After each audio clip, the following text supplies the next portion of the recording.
3.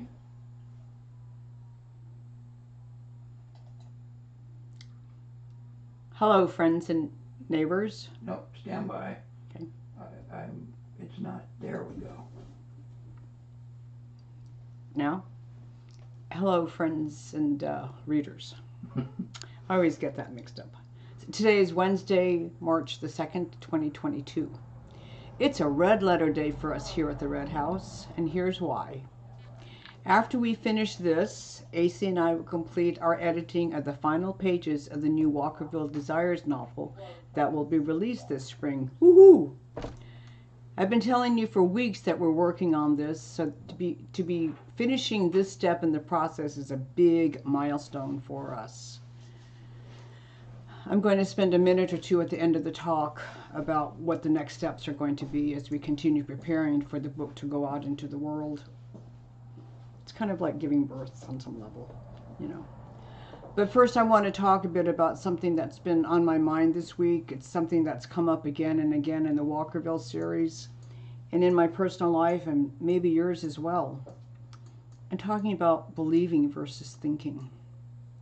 As I said, AC and I have been editing book 8 of the Walkerville Desires series. I completed writing this book a while ago. The truth is, we were too unfocused the past 2 years to do any of the work that goes into publishing a book after the draft is written. So this draft has been in my laptop for almost 2 years. I have been working on other projects such as books 9 and 10, although those are not complete as yet. And I've also been working on a couple of women's books. We've been editing book 8, and there's chunks of the book that I don't remember writing. There's one scene between Paz and Torkel, who are recurring characters from other books in the series. Towards the last half of the book, Torkel drives home and finds Paz waiting on the front porch for him, just as he had imagined she would be. Torkel has spent some time with his troubled sister, a new character who you're going to meet in this book. So the scene is, "Hi," he said, sitting next to her on the porch bench. "Hi," she replied, scooting closer to him. Without hesitation, she put her head on his shoulder, their fingers entwined. They sat in a comfortable silence for a while. Then he kissed the top of her head. "I have missed you today." Raising her head, she grinned. "Nice." He rubbed his chin on her head. "Thank you for being you, for being so thoughtful and kind and accepting of Maisie. I hope Walkerville is good for her." Paz stood up, facing him, then settled herself on his lap. She wrapped her arms around his neck, nuzzling him. He stroked her back, caressing her backside. She whispered just as their lips met, "Walkerville is magic. If Maisie opens herself up to it, she'll be just fine. We're all here to love her." Paz and so many other Walkervillians believe in the magic that is Walkerville. It's like the sleepy coastal farm community is an entity unto itself. Those of you who follow the series knows that Walkerville is the essence of the books. From the first book, people who were born and bred here have returned home after an absence because of a career, school, perhaps a need to get away from an overbearing parent or a parent who kept too many secrets. We meet new people who have found a community of acceptance and tolerance in Walkerville. Most of these characters have a secret, or at least something they feel they'll never share with another human being, separating them from any human contact except on a very superficial level. These secrets, as you know, can carry secondary feelings such as shame and unworthiness. Walkerville helps people to believe. Believe in what? Believe in whom? In Walkerville, I believe that people come to believe in themselves, their abilities, their skills, and their talents. This belief is sustained by the community that gathers around, giving people a sense of truth, even when they might not have that belief internally yet. People are nourished, encouraged, loved, sometimes lovingly, sometimes stronger methods may be utilized, sometimes in the form of harsh words. This planet is populated by people who use their thinking skills to navigate the world. That thinking can be an endless loop of self-doubt, incrimination, old ideas, blame, and mistakes. Often the fight, flight, or freeze reaction is taken rather than trying on something new, to believe in ourselves and our gifts. Last week I spoke about a wonderful poet and author, George MacDonald, who in the 1850s began a revolutionary genre.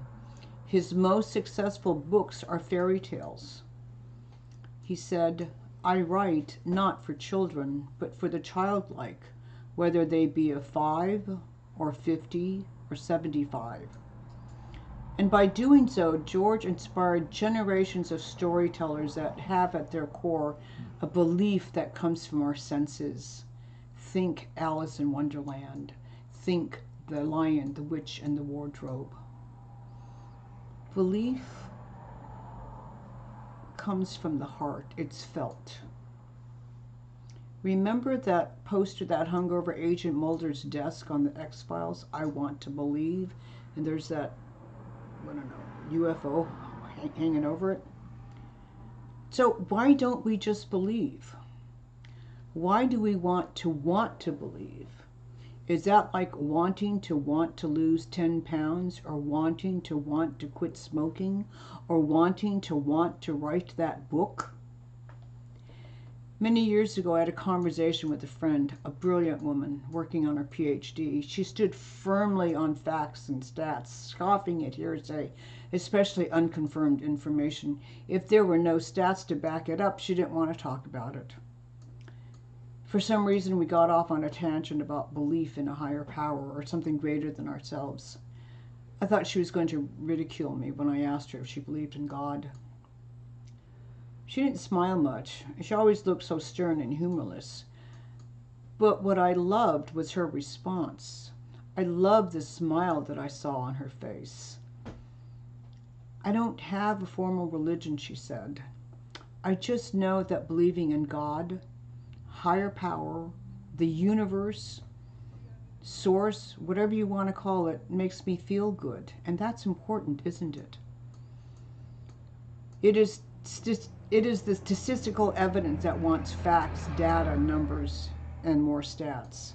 And belief, as I said, on the other hand, just comes from the heart, and it's felt. I often reflect on Kathy's response, just like Anne's. When I was 16 years old, I read the Diary of Anne Frank for the first time. When Anne wrote this, she was 13, and she stopped writing it when she was 15. What has always stayed with me about that book, when I first read it many years ago, was this sentence: "In spite of everything, I still believe that people are really good at heart." Notice she said, really good at heart. Then she went on to say, "I simply can't build up my hopes on a foundation consisting of confusion, misery, and death."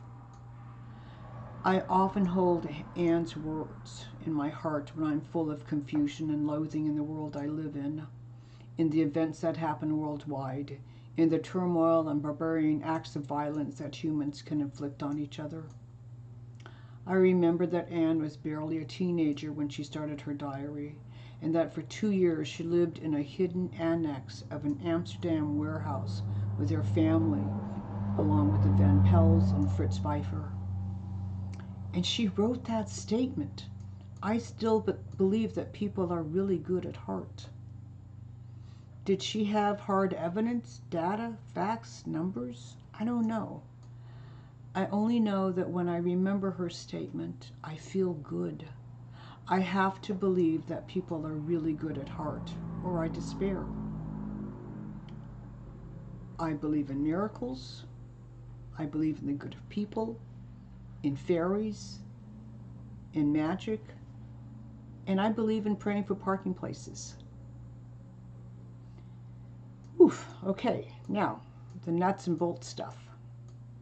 As we complete the editing, here's what happens next. AC will go through and retype the manuscript with our revisions, additions, etc. Once that's completed, he'll be getting copies out to our beta readers for their feedback and comments. As those come back to us, we'll seriously consider everyone's input. Some will likely be incorporated into the final draft, and some won't. But each and every comment is important to us. There are, of course, several more steps before the book is ready for release, but that's going to be occupying the next few weeks. That's it for today, folks.